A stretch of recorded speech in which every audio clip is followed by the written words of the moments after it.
বিজয়ের ৫৩ বছরের গৌরবময় পথ চলায় দেশের ক্রীড়াঙ্গনের প্রতিটি অধ্যায় যেন এক একটি সংগ্রামের গল্প, যেখানে কখনো আনন্দের ঢেউ, কখনো বেদনার ছাপ, তবুও থেমে থাকেনি এগিয়ে যাওয়া। ক্রিকেটে টাইগারদের বিজয় উল্লাস, ফুটবলের সোনালী অতীত, কিংবা অ্যাথলেটিক্সে নতুন প্রজন্মের স্বপ্ন, এত কিছুর পরও এখনো গড়ে ওঠেনি আদর্শ ক্রীড়া সংস্কৃতি। দেশের ক্রীড়াঙ্গনের সাফল্য ও চ্যালেঞ্জের নানা গল্প জানাচ্ছেন ইমরান হোসেন, ক্যামেরায় ছিলেন আসাদুজ্জামান কানন। ১৬ ডিসেম্বর ১৯৭১ বাংলাদেশের আকাশে ওঠে এক নতুন সূর্য। আজ সেই সূর্যের বয়স ৫৩ বছর পূর্ণ হলো। এই আলোর সোনালী রশ্মি যেন প্রতিটি প্রজন্মকে অনুপ্রাণিত করে, পথ দেখায় সামনের দিকে। বিজয়ের দীর্ঘ যাত্রায় আমাদের ক্রীড়াঙ্গনেও ছড়িয়ে আছে গৌরবের কিছু মুহূর্ত। আন্তর্জাতিক সাফল্যের মুকুটে যোগ হয়েছে গুটি কয়েক রত্ন। টেস্ট স্ট্যাটাস পাওয়ার পর শ্রীলঙ্কা, পাকিস্তান, নিউজিল্যান্ড, ওয়েস্ট ইন্ডিজের মাটিতে ঐতিহাসিক টেস্ট জয়, সঙ্গে যুবাদের বিশ্ব জয়ের গল্প। কিন্তু ক্রীড়া সংস্কৃতির কাঙ্ক্ষিত ভিত এখনও গড়ে ওঠেনি।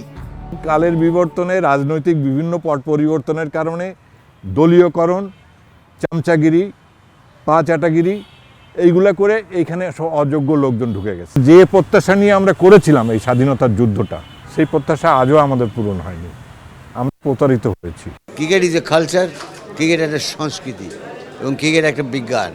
তো এইখানে যারা পরিচালনা করবেন, যে দেশে যত ভালো পরিচালক থাকবে ক্রিকেটটাকে রান করার জন্য, সেই দেশ তত ভালো করবে। আলোর রেখা দেখা যায় দক্ষিণ এশিয়ার সাফ চ্যাম্পিয়নশিপে নারী ফুটবলারদের দুবারের জয় আমাদের স্বপ্নের দিগন্তকে প্রসারিত করে। তাদের পায়ে ফুটে ওঠে আত্মবিশ্বাসের অমিত শক্তি।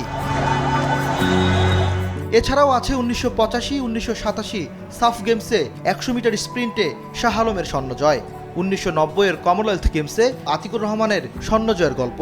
আক্ষেপ রয়ে গেছে অলিম্পিকে কোনো পদক না পাওয়ার। জীবনে হয়তো খেলা দেখতেও সে যায়নি, কিন্তু সে একটা বড় বড় ফেডারেশনে বড় বড় কর্মকর্তা। এইভাবে তো খেলাধুলার উন্নয়ন হবে না।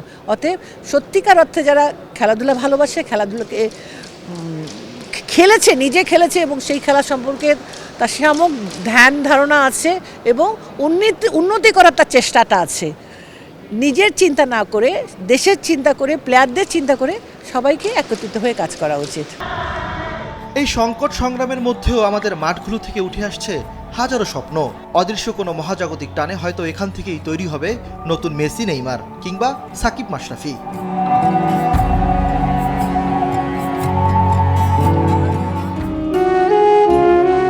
তবুও হাল ছাড়ে না এ জাতি।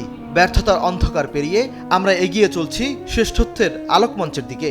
একদিন এই মঞ্চ থেকে উচ্চারিত হবে, আমার সোনার বাংলা, আমি তোমায় ভালোবাসি। এই স্বপ্নগুলি প্রমাণ করে বাংলাদেশ কখনো হার মানে না। হাজারো সীমাবদ্ধতা পেরিয়ে বিজয়ের ৫৩ বছরে আমরা দাঁড়িয়ে আছি নতুন সম্ভাবনার প্রান্তে।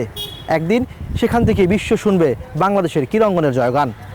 ইমরান হোসেন, নিউজ 24, ঢাকা।